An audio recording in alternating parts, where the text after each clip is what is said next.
Princípios da honra bíblica. Dei a cada um o que é devido. Se honra, honra. Romanos 13:7. Honrar e enobrecer alguém pelos seus feitos é reconhecer e ficar submisso a uma autoridade. É também pagar compromissos assumidos, seja de valores ou palavras empenhadas. Honrar é sinônimo muito próximo de elogiar. É muito importante se honrar as pessoas do seu convívio, principalmente a autoridade espiritual. A honra ou elogio serve como incentivo para a pessoa dar continuidade ao que já se vem construindo. É mais ou menos assim parecido com um combustível que motiva a pessoa a perseverar no propósito. Quando não reconhecemos, um trabalho excelente de alguém, isso leva essa pessoa a ficar desmotivada, pensando que não está fazendo algo certo, que está fora do propósito, que não está atendendo, aos anseios da comunidade. Por isso é importante o retorno da honra. Deus não proíbe que demos as honras merecidas, muito pelo contrário, é mandamento darmos honra a quem tem honra. Quando não prestamos as honras devidas, estamos desonrando. Há honras que, quando praticada, traz um retorno para quem as praticam. Por exemplo, quando honramos nossos pais, recebemos a promessa da longevidade. Você quer ter dias longos na terra, vida longa?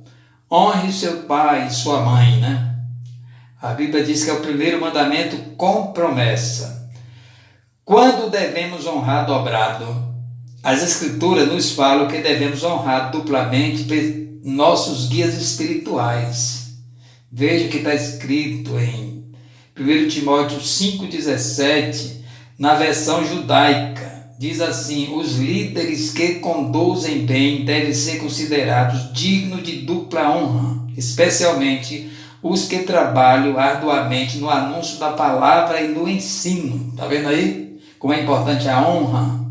A honra aqui precisa ser dobrada, pois o trabalho deles é guiar o povo segundo a doutrina da palavra, trazendo verdades eternas. Jesus disse que tudo passa, mas apenas a palavra de Deus, permanece para sempre. Quando eles ensinam as Escrituras, tratam de fatos que nos fazem crescer espiritualmente, por isso merece toda a honra. Criticar falhas de ministro é rebeldia que equivale a pecado de feitiçaria. Cuidado! Deve-se prestar honra aos ministros sem que julguemos se merece ou não, pois por se tratar de um chamado que vem direto de Deus, ou seja, de berço, de nascimento, o próprio Deus está constantemente corrigindo as falhas deles. Davi, já tendo sido ungido rei, prestou honras a Saul até o último momento da vida de Saul. Davi considerou que Saul ainda era o rei de fato. E embora estivesse Saul procurando matá-lo, fugiu para não ter de revidá-lo. Ele dizia sempre: eu não tocarei no ungido do Senhor. Em Números 12 tem outro fato, onde Miriam ficou leprosa por 7 dias porque fez crítica a Moisés. Ela estava confabulando com Arão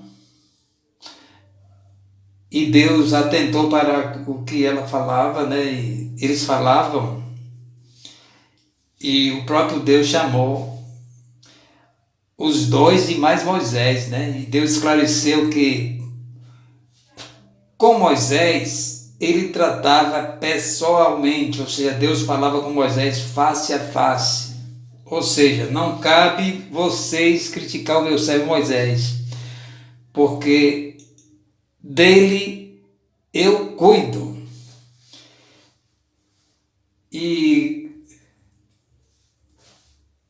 Depois dessa conversa, eles perceberam que Miriam estava leprosa, né? E Arão intercedeu a Moisés.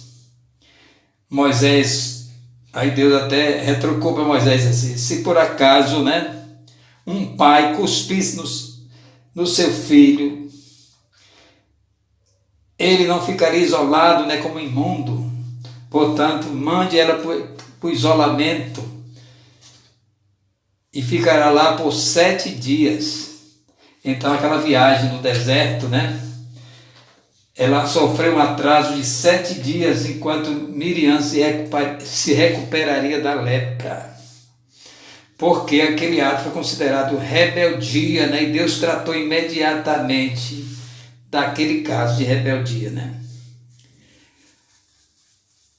Honrando também os ministérios.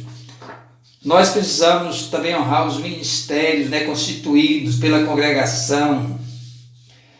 E geralmente nós estamos vinculados sempre a um ministério, né, seja de cântico, sociedade feminina, união de homens, etc., né? Então nós precisamos honrar essa liderança, né? Porque essa liderança ela é constituída pela igreja, né, sobre autorização pastoral. E, na verdade, eles são representantes da igreja como um todo, né? Quando eu honro um líder ou uma líder de qualquer ministério constituído, eu estou honrando o ministro da igreja. Se honro o ministro da igreja, estou honrando também a Deus, que o constituiu ministro. Se desonro qualquer autoridade, estou desonrando também a Deus. A desonra é percebida quando se comete os seguintes erros. Quando elogio muitos de fora e suprimo as qualidades dos de casa. Quando esqueço das múltiplas qualidades do meu pastor e líderes e olho apenas para as suas falhas. Quando não valorizo o ensino espiritual que a minha congregação oferece e busco fora ensino muitas vezes inadequados, contrários até à doutrina da nova aliança. Isso normalmente gera dissensões dentro da comunidade. Como está escrito, né, em 1 Coríntios 1,10, rogo, pois, irmãos, que digais todos uma mesma coisa e que não haja entre vós dissensões. Então, por causa dessas visitas fora, pode haver muitas doutrinas diferenciadas no mesmo assunto, né? Isso gera confusão, né? Porque o entendimento da palavra é uma só. A Bíblia diz que ela não é de particular interpretação. Por isso nós devemos ter o cuidado, né, de receber o alimento, né, puro da nossa congregação, né? E não ficar buscando qualquer alimento fora. Devemos ter bem cuidado quanto a isso. Outra coisa, quando valorizo e visito mais atividades de outras denominações que as atividades da minha congregação, eu estou desonrando, né, a minha congregação. Quando teço comentários de desânimos que desanimo também outros, principalmente porque devo ser um apoio para os mais novos na fé. Quando não reconheço o trabalho desgastante que a minha liderança plantou para se ver o que está erguido hoje. Quando não tomo nenhuma iniciativa, nem mesmo a de orar para melhorar o quadro da situação, e mesmo assim só faço criticar. Quando promovo bochichos para falar mal das imperfeições da minha congregação. Quando penso que estou prestando um serviço ao homem e não ao chamado de Deus pelo cargo que estou exercendo na congregação, mesmo que esse cargo seja o mais simples. Então, vamos seguir essas orientações, né? E darmos mais honra a quem precisa ser honrado, né? Shalom.